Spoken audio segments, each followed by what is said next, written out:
Welcome, ladies and gentlemen, to the Coin Republic podcast. My name is Shor Bacharya. I have a $1 billion question for you guys.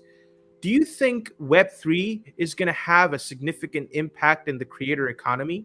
Doesn't matter if you're a micro influencer, doesn't matter if you're a mega influencer, what industry you influence in the end of the day, the technology does have an effect in the way you influence today. We're going to attack this question from different angles. Most importantly, the design aspect of it, the immersive design aspect, but also decentralized finance, security, adoption, tokenization. To talk about these topics in depth, I have the perfect person. He is the Chief Design Officer of a cutting-edge social media platform based on the Hedera network. They're an up-and-coming project, but they're talk of the town. This man has been on the Collision, event of late, and he talked his heart out about design in the Web3 space. And it's an honor to have him on the show today. It's going to be a valuable one. So, without a further ado, let me introduce you guys to the screen, the one and only Mr. Chief Design Officer of Calaxy, Chad Weston. Welcome to the screen, sir. Thank you, Sora. Pleasure to be here. All the way from Toronto. Toronto, Canada. I have seen you, speak on the Collision event. Could you tell me about the event? What was the takeaway from the event?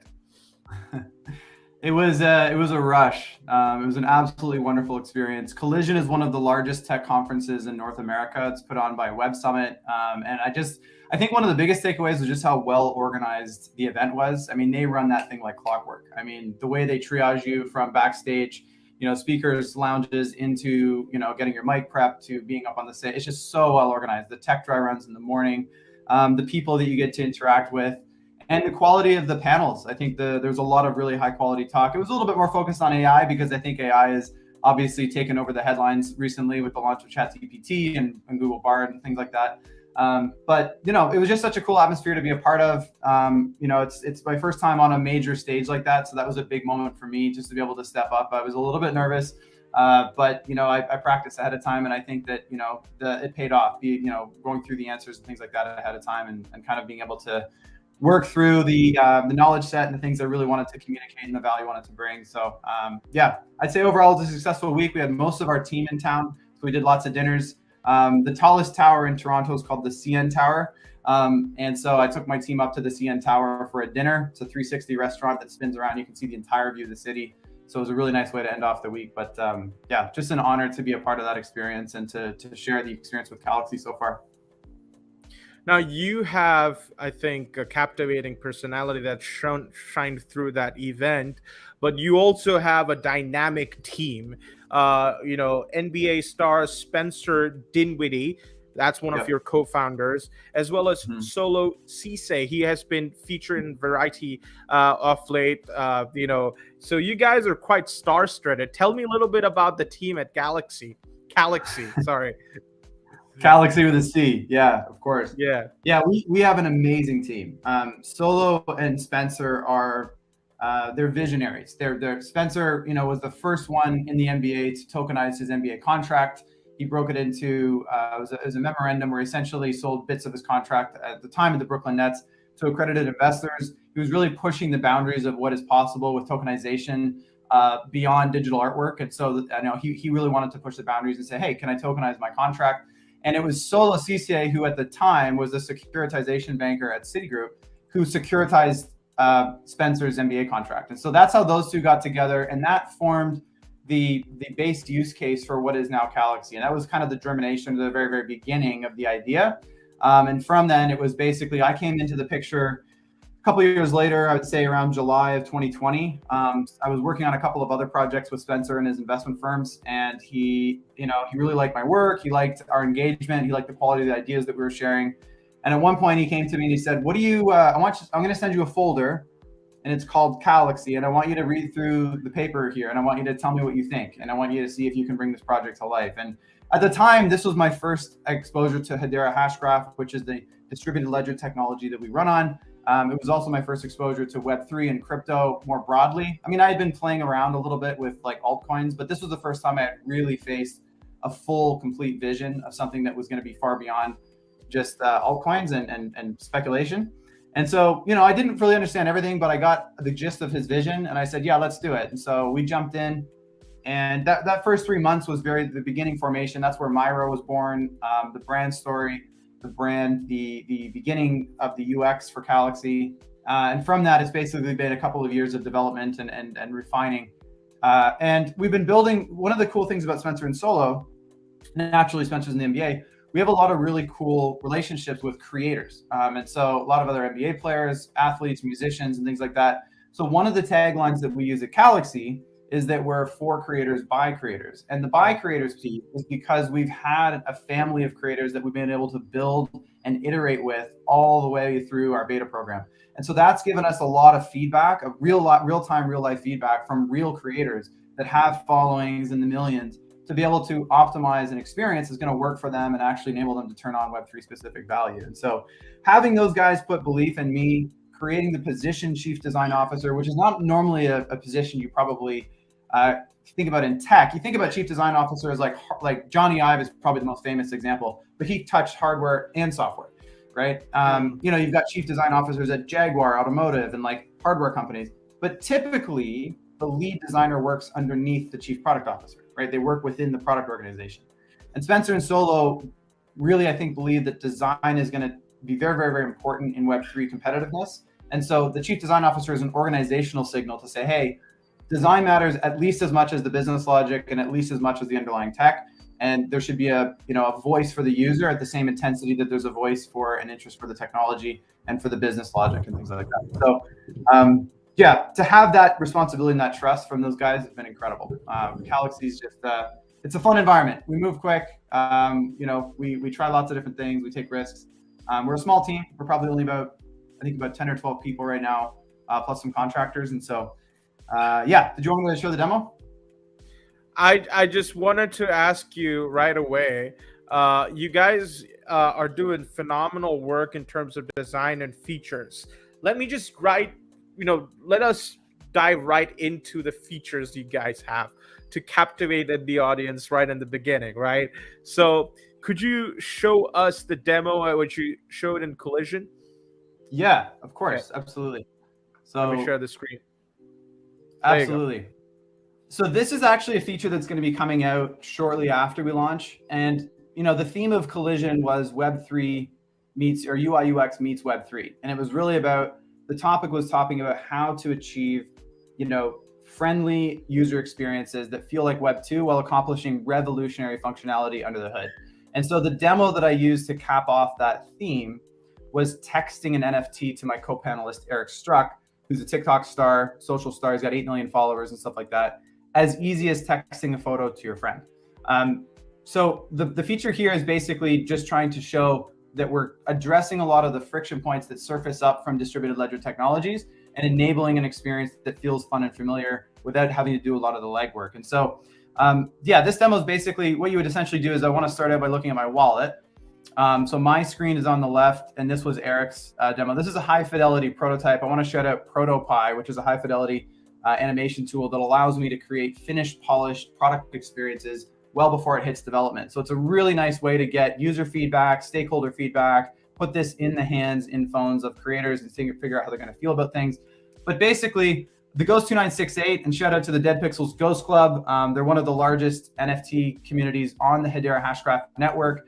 I just love these little cute ghosts, and I picked this one here. I thought this kind of looked like a raccoon onesie, so I don't know if that's the case. I think I'm getting some mixed reviews, but raccoons are a big thing in Toronto. So the BBC actually came and did a feature for Planet Earth on our raccoon ecosystem in downtown Toronto. And so anyways, this ghost here is the NFT asset, and you can see that I'm the owner. Here's all the metadata.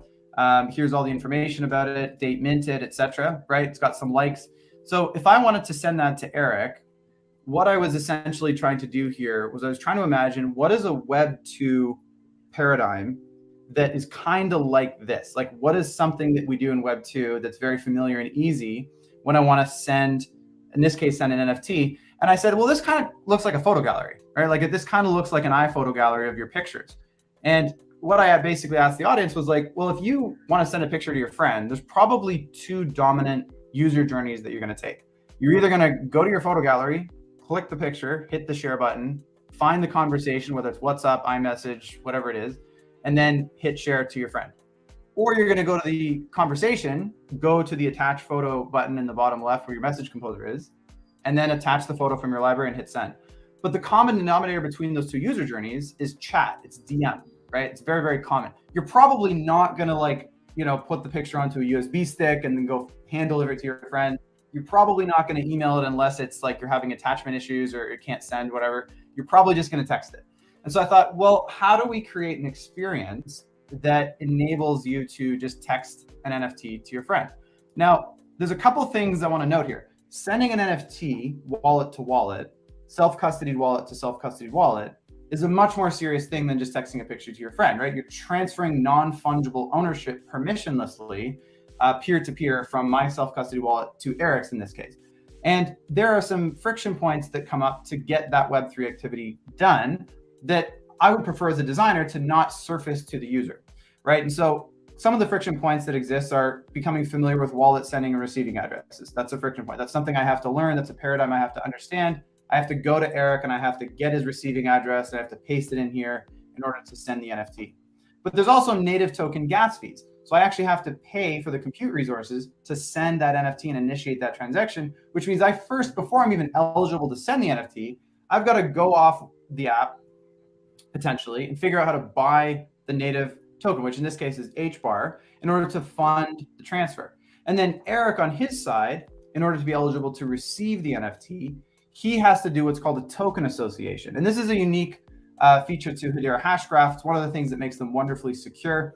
But token associations essentially prevent wallet-to-wallet spam, right? So if you're familiar with Ethereum wallets, or if you have Ethereum wallets, you probably get hit with a lot of spam tokens and coins and NFTs and shilling and those kinds of things. And it's kind of annoying, right? So what Hedera did is they implemented this thing called token associations, which basically says Eric's wallet first has to know about this ghost NFT before it shows up. So when it shows up, Eric's wallet will receive it.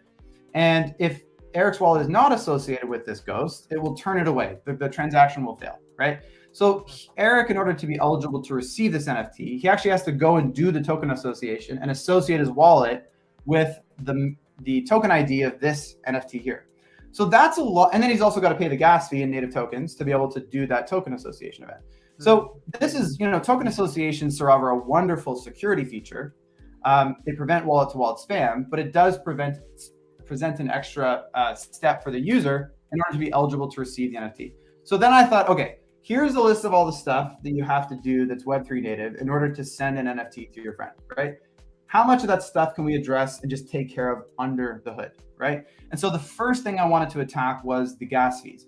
And one of the wonderful things about Hedera Hashgraph is the gas fees are so nominal that it's actually more at the unit economic level, it's worth it for us to pay the gas fee on behalf of the user than it is to pass on that gas fee to the user, right? And so one of the things you can do with Hedera is assign a payer account to the transaction. So when I go to send this NFT, which I'm going to do right now, I'm going to go to my text messages here. I'm going to go to start a conversation with Eric. I'm going to hit the little action button. You can see there's a couple of different options here. You can send a request. This is actually sending an experience request to Eric, asking something from him, like a video call or video message. Send photo video, send crypto, which is cool. But the one I'm focusing on here is send collectible. So I hit send collectible. This brings up a carousel of all of my wallet assets. And you can see there's my Ghost 2968. Go ahead and click on it. And now I'm going to hit send. So the thing that I'm not worrying about right now is gas fees. I don't have to do that. Calaxy right now is actually paying the tiny little gas fee. And when I say tiny, Saurabh, I'm talking like 0.005 or it's like a fraction of a penny. And so instead of passing all that friction onto the user, we just take care of that bill for them. And that enables me as the user to send the NFT to Eric. And then Eric's hit with this little prompt that says, hey, do you want to receive this NFT, yes or no? So what Eric is doing when he hits accept here is he is essentially telling his wallet to do the token association event. So as soon as he hits accept, it's going to do a token association for his wallet to associate with this Ghost 2968. And then it's going to receive that NFT into his wallet. And now if I look at the transfer details on both of these activities, you'll see that this is an on-chain transaction on Hedera's mainnet. It's all taken care of. You can see the gas payer was Calaxy. We paid a tiny amount of HBAR. It's settled in seconds, and the whole thing is done. And now Eric, if he clicks on that NFT, he is now the owner of this NFT. It's now in his wallet. You can see he's the owner, all that kind of stuff. And so this is just an example of the way we approach user experience design at Calaxy and making Web3 functionality that's native accessible to mainstream audiences. It's all about knocking down as much friction as you can, giving these making things seamless and smooth for end users. So yeah, there you go. So lightning fast tokenization and liquidation, are these the only reasons for which you chose Hedera? I mean, couldn't you have done it in Solana and other blockchain networks? Because Solana, by the way, is they're building some social media platforms on their platform as well. Yep. Right. So why Hedera specifically? I mean, you partly answered it. Expand on that a little bit. Sure. Yeah, for sure. I mean, I probably want to pass that to Spence and Solo because I think they chose Hedera before I showed up. I showed up afterwards. But I think, for us, when we're looking at a distributed ledger technology, there's a couple of key pillars that we want to understand in terms of capabilities when you want to build a social experience that, if you hit any kind of scale, is going to have a lot of transaction volume demand, right? So you want to have a network that's got super high throughput. So transactions per second needs to be off the chart. Yep. Today, as we speak, Hedera's mainnet is processing around 1,500 transactions a second. That is incredible. Exactly. It's the market leader in terms of its capacity, and it can go to hundreds of thousands like this. The other thing you want to do is transaction costs. So the transaction cost has to be very nominal. It has to be so nominal that we can do stuff like I just showed you, which is about 65% of the on-chain transactions that we do in Calaxy. Calaxy pays the gas fees because in as many situations as possible, we don't want users to face gas fees. Hedera has the lowest gas fees, like fractions of a penny, so that we can get that stuff done. The other piece to this would be security. So Hashgraph was invented by Dr. Lehman Baird in 2016. He wrote the original white paper. And in 2018, Hedera was founded. Mance Harmon and Dr. Lehman Baird founded it. And Hashgraph achieves a cryptographic security standard called asynchronous Byzantine fault tolerance. This is the highest cryptographic math proof that can be achieved in cryptography, in decentralized cryptography.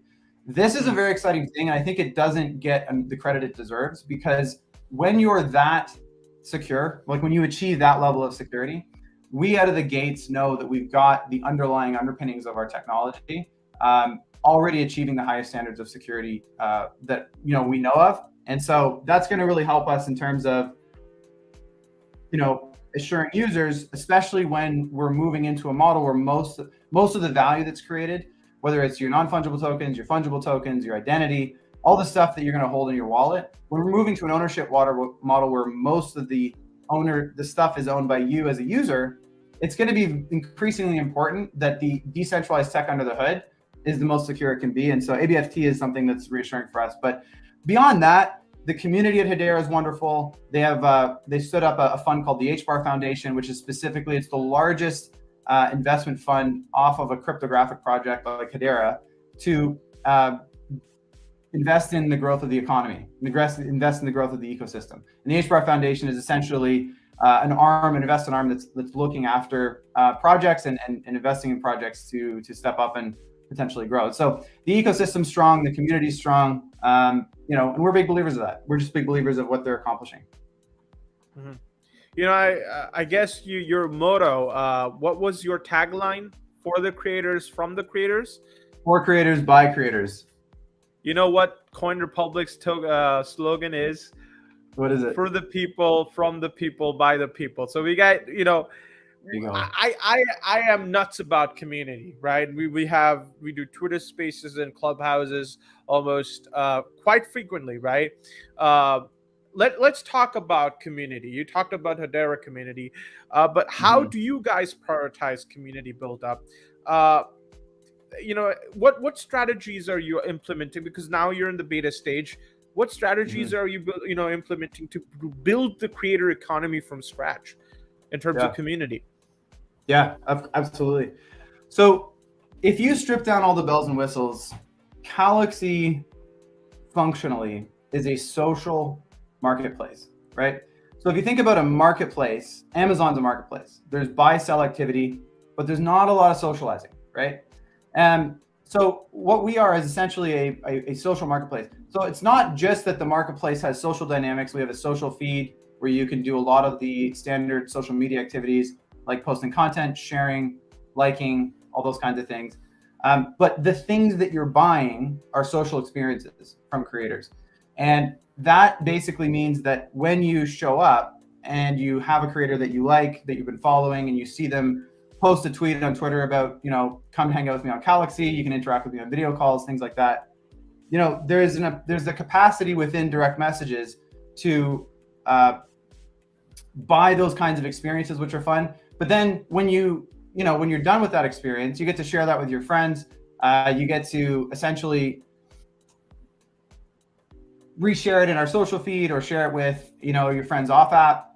So there's some really cool ways that you can build community through the way you interact with fans and creators. We're also going to be moving towards, so right now, most of the experiences you purchase are one-to-one, right? So if I were to show up, I'll buy a video call from Eric Struck, for example, which is my co-panelist on Collision. That's in a one-to-one interaction. We're going to be moving towards a world where it's one-to-many interactions. It's live streams with different payment models. It's gated social feeds where you have communities built into social feeds, kind of like Discord, where you can set up rooms, whether it's chat rooms or social feeds, and they're token gated. They're, you have a distinct community, and that's, the beginning of that is something what we call fan club. So fan club is where you can buy into and unlock and subscribe to content that's more premium from creators, and that allows you to be a part of a more close-knit community with that creator. It unlocks exclusive access to them, whether it's through chat, whether it's through premium content, and additional perks that creators will be able to turn on at their whim, basically. They do have their own native token, and they are also trying to create a tokenized creator economy. Are you guys gonna have? Are you gonna be a social media platform? Are you gonna have your own native metaverse or some sort where people could hang out? Is that in the plans? Yeah, I mean, I think that hanging out and being part of a community, showing up for Calaxy to just hang out and do video calls with each other, to hang out in chat rooms with each other is certainly one of the goals. I think our primary goal is direct creator monetization. It's giving creators the tools to monetize their likeness to a subset of their fan base that we call super fans. So these are basically a subsection that have a willingness to pay to interact with them on a more premium one-to-one basis. But I think that, that's kind of where we're starting, and we're proving out our MVP model based on that premise. But I think we do want to move to a world where we expand out what community looks like and community building specifically, and not just arming creators to turn on one-to-one value, but also turn on community building value, whether that's live streaming, like I mentioned, gated social feeds, chat rooms, off-app experiences that are exclusive to fan club members or token holders. So yeah, in terms of the social experience, I would say it's not our primary goal to be a social media app, but we do understand and recognize that the social experience that goes around with buying and selling experiences from creators, I think is tremendously beneficial, and it's going to help creators monetize their fan base and create a dynamic that's pretty unique for them and their fans. Congratulations, you guys raised 26 million in the first round of Plate, right, this year itself. That's fantastic. I wanted to ask it in the beginning. How did you guys what inspired you to create Calaxy? I mean, from what I understand from what Spencer and Solo have told me, Calaxy is a vision to give creators a tool set to monetize their likeness quickly and easily with their existing fan bases, but also new fans that they would build in the app experience itself. But we want to be a place essentially where one of the biggest problems that we've heard from creators that we're trying to solve in the industry is managing disparate platforms, disparate fan bases, disparate deplatforming risks. They've got to figure out different algorithms, different monetization models. So maybe you have video calls over here, then you've got a premium direct messaging experience, then you have a live event ticketing experience you're managing over here. And one of the key problems that we're seeking to solve is to bring a lot of those monetization channels in one spot. So you can manage one single shop, flip on those kinds of experiences and form factors, and deliver them to fans, and you have less to figure out. And so I think the big vision is to turn on monetization channels from creators and what I would call 4 different form factors. You have digital experiences, physical experiences, then you have digital goods and physical goods. So digital goods would be like, Bored Ape Yacht Club or NFT artwork. Physical goods would be, maybe it's a rock concert guitar. Maybe it's like one of my favorite memories of a rock concert was an event called Oshega. It's in Montreal, a few hours up the road, and Post Malone smashed his guitar at the end of his set. And I thought that was such a cool moment, and everyone went crazy. Well, Post Malone's going to be able to take that guitar, tag it to an NFT, and then sell that as a physical good through that form factor. And that, that fan gets to own it. They get the guitar mailed to them. They get to hold on to that. And then you have, physical experiences, which would be private events. So maybe Post Malone does a big MSG Gardens, concert, his regular thing, but then maybe it has a private concert a little bit later, like the next day or after hours, which are only available to an exclusive set of fans. And he's delivering that experience and that ticketing experience through Calaxy. So that's a form factor that we're going to go after. So yeah, we talk about those 4 quadrants. We're building to a world where those things are accessible and attainable from a single spot, from one creator, where they can get a lot more done with their fans and in terms of monetization, things like that. We aren't there today. That's the grand vision. We're building towards that world. Today, we're talking about digital experiences. So it's just low-hanging fruit, like video calls, video messages, direct message, shout outs. So when you show up, most of your profile real estate is focused on e-commerce, is focused on your shop.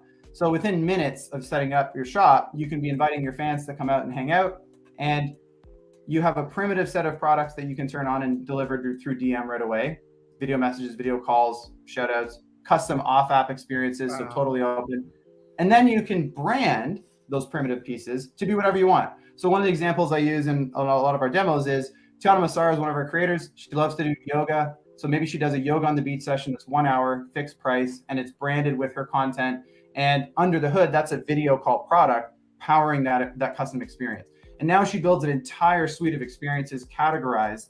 So you almost have like a Shopify shop, but it's all digital experiences and ways that interact with the creator and their bespoke personalities that are totally about them and their world, in ways that appeal to their fan bases. And so Calaxy is a vision to turn on that kind of an experience for creators.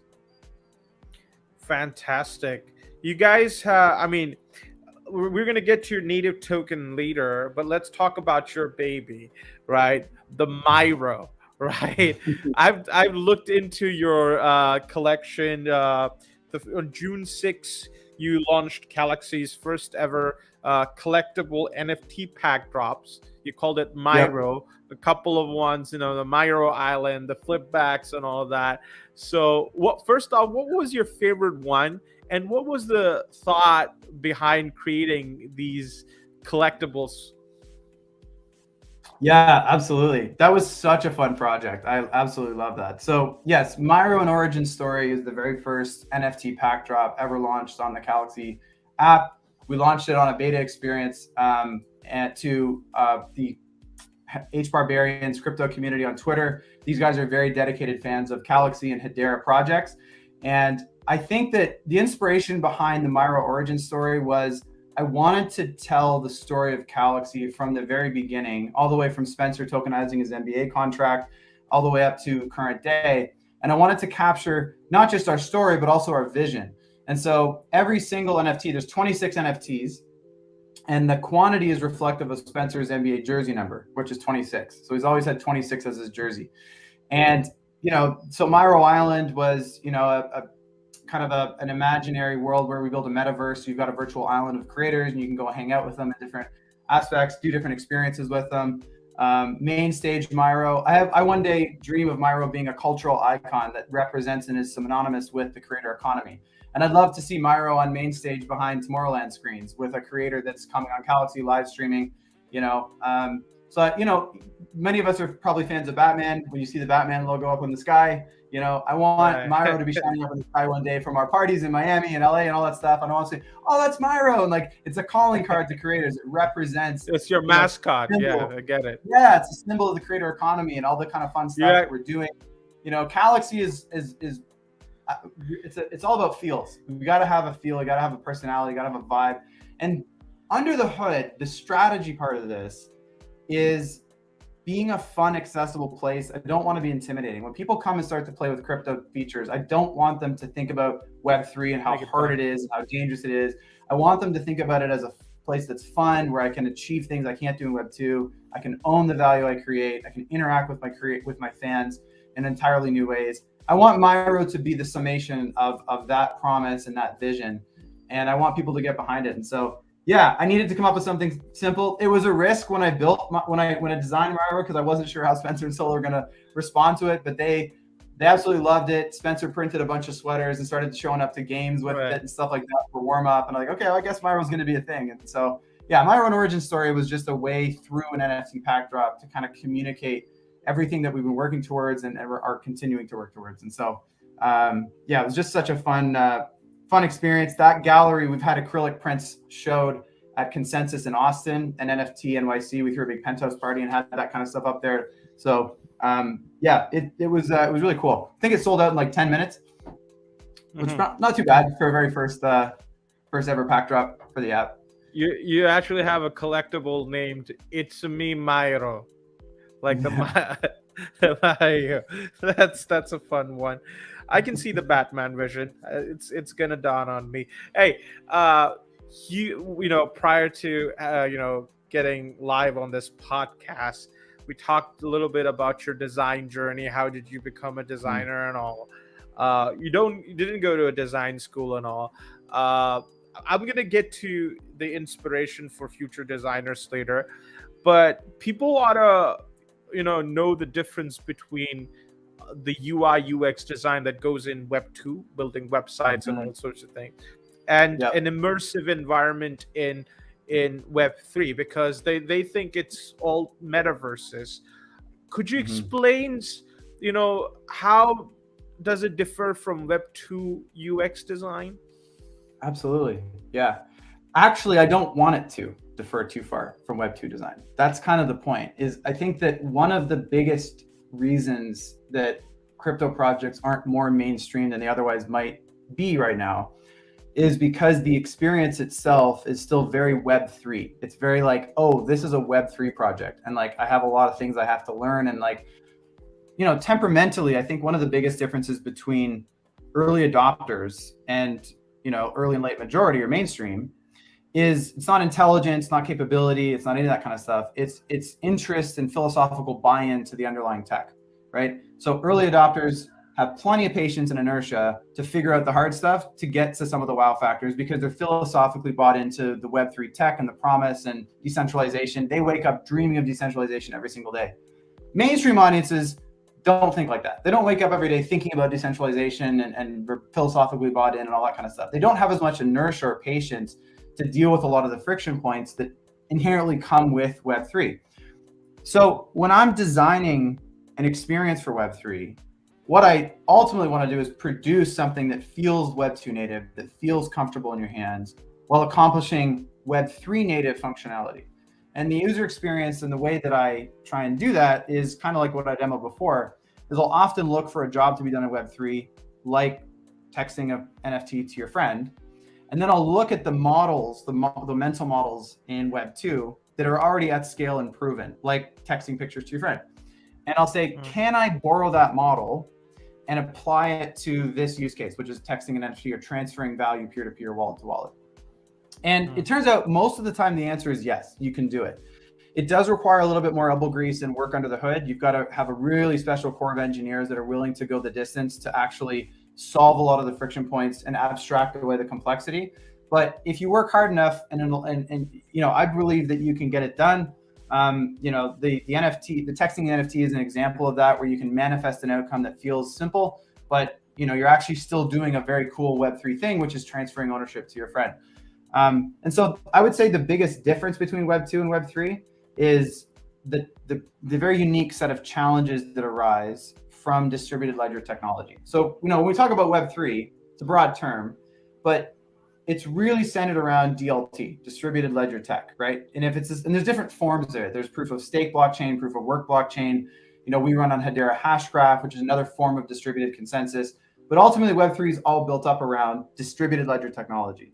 And because DLTs are still in their early stages of development and they're early on in the innovation curve, there's still a lot to be figured out. There's naturally going to be some growing pains and some things that, there's friction that's going to surface to users that wouldn't otherwise surface if it was like a Web 2 protocol. So if we think about email, for example, IMAP and POP3, email's been around for 50 years. The very first email ever was sent in 1971.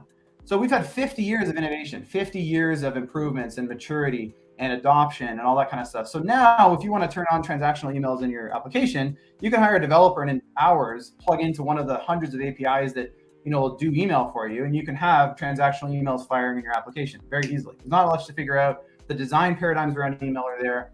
In Web 2, it's completely different because we're way at the beginning of the innovation curve.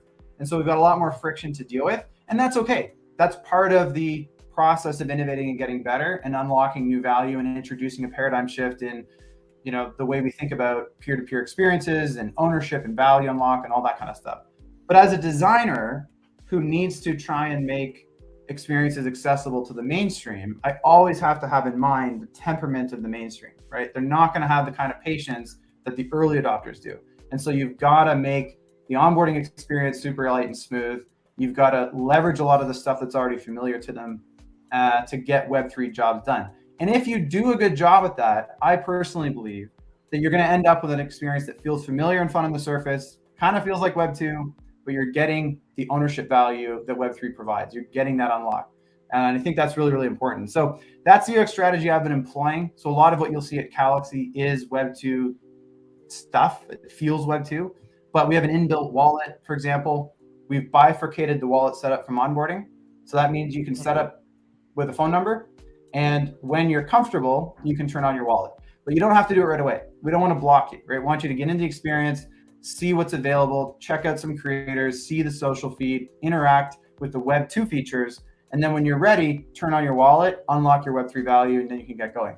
But I want to create an environment where you've got enough time to build up that inertia to actually go through and turn on the Web3 features. Got a quick follow-up question on that. People have trust issues when it comes to wallets, with the Ledger controversy of late with seed phrases and other cold wallets, even, vulnerable to attacks. So in terms of security, when people choose your services, how safe are their digital assets when they use Calaxy's inbuilt wallet? Absolutely. So our wallet security is completely and directly connected to Hedera Hashgraph's security as a mainnet network, because every single wallet in Calaxy is a self-custodied Hedera wallet, right? It's not a unique thing that we drew up or we're inventing new security features. It's completely a mainnet security, cryptographic self-custody wallet on Hedera's mainnet. And that means we're leveraging Hedera's mainnet security apparatus, which is asynchronous Byzantine fault tolerance. It's that highest security standard for cryptography. It's a little outside of my lane to get into the depths of the security apparatus. I would probably point to YouTube. If you Google any of Dr. Lehman Barrett's talks on asynchronous Byzantine fault tolerance or mainnet security, he is wonderfully articulate at describing the security apparatus and the advantages that Hedera provides in terms of its immutability and its security as a mainnet. So I'm going to let him kind of take it further, but all I know is I'm at rest knowing that we're running on one of the most secure distributed ledger technologies available in the market.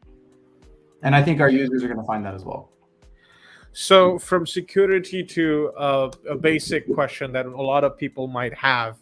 I know you're biased towards the design aspect of it all, but a lot of people think NFTs are fad. It's dead. So Chad, tell me, man. Honestly, do you think NFTs are dead? Yeah, that's funny. It's actually funny because Solo Cisse, my CEO, that was the name of his talk at Collision. He was on a panel, and the question was, "Are NFTs dead?" So I want to make sure that, I point out, I think when a lot of us think of NFTs, right, we think about Bored Ape Yacht Club. We think about, CryptoKitty. We think about the digital artwork use case. But I want to make sure, and I'm sure a lot of the members in the audience know this already, but NFTs are not digital artwork. NFTs are the container that holds the value, right? And it's the on-chain container that achieves provenance, achieves authentic ownership, permissionless ownership. But what goes in this little glass box container called an NFT can be a JPEG. It can be a music album. It could be a physical good, like a tagged ownership. It could be 14.9% ownership in digital real estate. It could be, a ticket to a concert.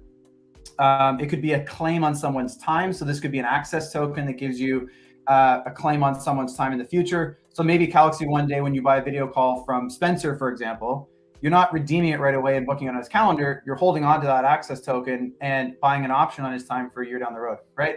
So NFTs are so far away from being dead, it's not funny. Like, the NFT use cases are abundant, and we're only just starting to discover what those are going to be. But basically, if you think about it, anything in the world that is currently non-fungible, that's basically not currency, has the potential to get tokenized, and the ownership model of that item gets turned on, and it's fractional ownership. And so when I think the industry, and there's already projects working on this already, but like, let's take real estate, for example, tokenizing real estate. Typically, like, my parents own the deed to their house. They own the deed, and it's like one property and that's it. Well, if my dad were to decide that he wants to tokenize the deed to his real estate, he could turn on tokenized ownership or fractional ownership of his house, and bring a bunch of other people into the ownership picture and participate in the equity and hopefully the valuation growth of my dad's property as Toronto grows and all that kind of stuff. So are NFTs dead? No, I think that we're at the beginning stages of it. I think there's fads that come and go. I think that digital art might be a fad that comes and goes quickly.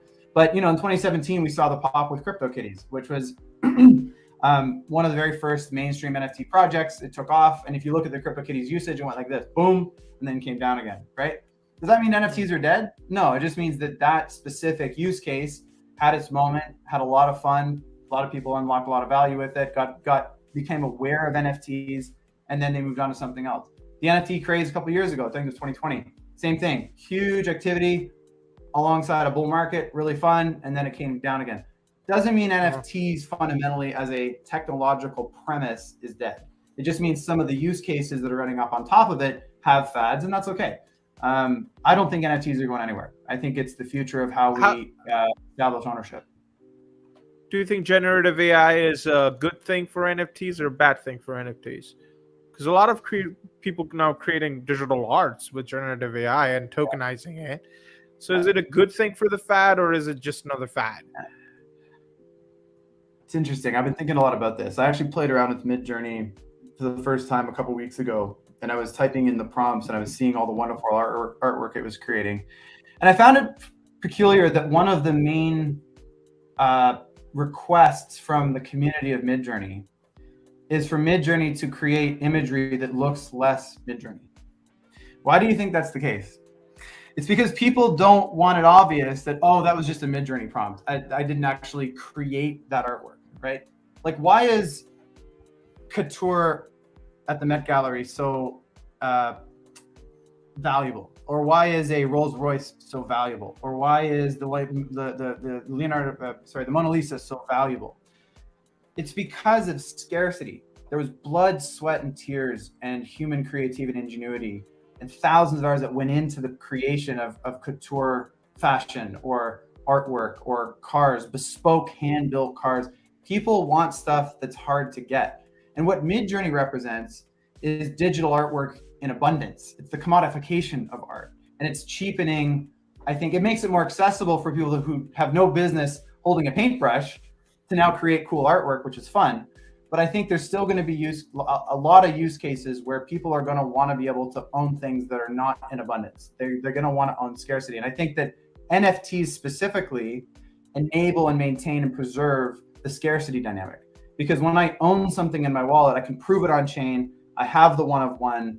Like, there's nothing else in the world. There can be millions of photos of it, tons of abundance, right? There's millions of photos of the Mona Lisa, but the actual Mona Lisa is still worth hundreds of millions of dollars because there's only one of them, right? And I think that NFTs take that concept and they make it digital, and they get rid of, a lot of the constraints that come with, the pre-NFT eras and stuff like that. And so I think, no, I don't think NFTs are dead. I think Midjourney is a good thing. I think that when you want to create a PowerPoint presentation and you're not too sensitive about the image, you just need to get the essence of what you want to say on the slide, Midjourney is great for that. But if you want a bespoke piece of artwork and it's very specific to, what you imagine, I still think you're going to need artists for that. We'll see. It's progressing though, right? That's today. AI is moving very fast. So I might have a very different answer for you 3, 4, 5 years from now. But today I think we're okay. I think scarcity is an important piece. We'll for sure catch up in 3, 4, 5 years from now. You guys have an interesting portfolio in the beta mode still, but you guys raised $26 million. You guys have a native token CLXY. You guys partnered with Staber Lab and you're on, seamless transactions and a lot of other features. What's next? What are you working at? What other milestones are you going to look at? I mean, you already have the marketing figured out, the design guy. We got the NBA All-Star guys over that, Hollywood in the palms. But in terms of features, in terms of creating the creator economy, what are the features and the milestones are you looking forward to? Yeah, absolutely. Well, I think the first thing that we need to do is we're going to ship a product and we're going to graduate from a private beta with a closed family of creators who have been absolutely wonderful to us. But we need to move from an era where we're building and we have a lot of assumptions. We have well-established hypotheses about the problems we're trying to solve. We actually need to get into the marketplace and prove out those problem solves. We need to really prove the traction. We need to prove that it doesn't have to be everything that we've built, but typically what you want to see is you want to see a few things that you've built are working, and you turn that little flame into a bonfire. You hit hyper growth, you triple up your team size, and you really make sure that you're proving out what you've built. Because we built a lot, right? Like, we're kind of antithetical to your traditional product development logic, which is like build something super tiny, ship fast, and then iterate really quickly into taking over market share.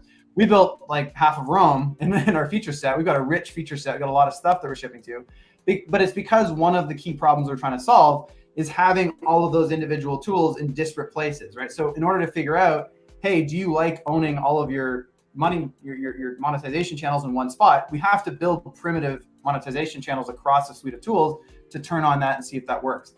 And so it's taken a little bit of time to build, but I think once we go to market, the next thing it gets back to what I was talking about the form factors. So the majority of the value that's delivered right now is digital experience form factors. And by the way, under the hood, every single transaction that happens between a fan and a creator is an NFT, either implicitly or explicitly. So when I buy a video call, if I were to buy a video call from you, that is minted as an NFT object on Hedera. And the minute you deliver that video call and redeem the tokens, that NFT is burned. But what we're doing is we're setting an on-chain precedent for all of the transaction value that's going to happen on the network. And very quickly, it'll enable us to, instead of me buying that NFT and instantly redeeming it and booking time on your calendar, I hold a claim on Sarav's time in my wallet. I have that NFT, I have that access token, and I can redeem it at a future date with you and unlock the value then. And so for us, we're moving from digital experiences to merch, physical shop, physical goods, physical experiences, so NFT ticketing, the ability for a creator to flip on a side event, sell it to 100 of their top fans or fan club members, and then show up with some security and some of their staff, scan those people in, and have a really cool physical experience. So we're moving in that direction where we're turning on more value channels for creators to run from their singular profile.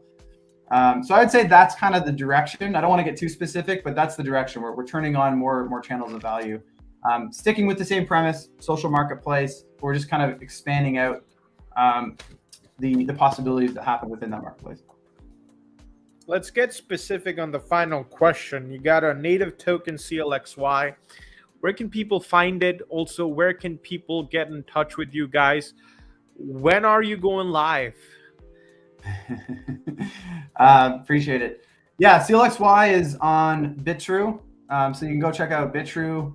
And I would say more information on CLXY is at the Creators Galaxy Foundation.com.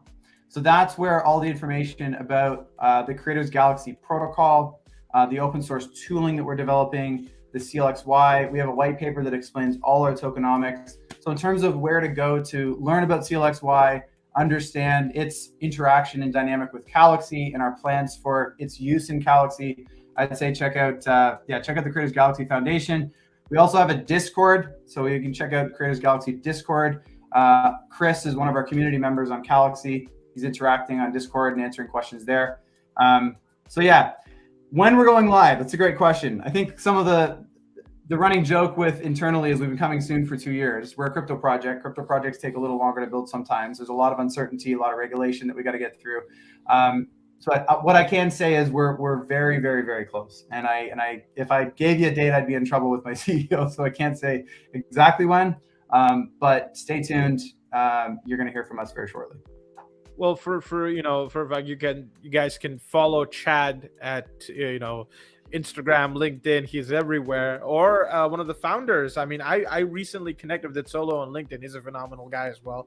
Spencer is a superstar. So follow these guys, as well as, follow us, because we're gonna follow this story, and whenever they launch, we're gonna let you guys know. How about that? That's a deal. All right, Chad, it has been an honor to have you on the show.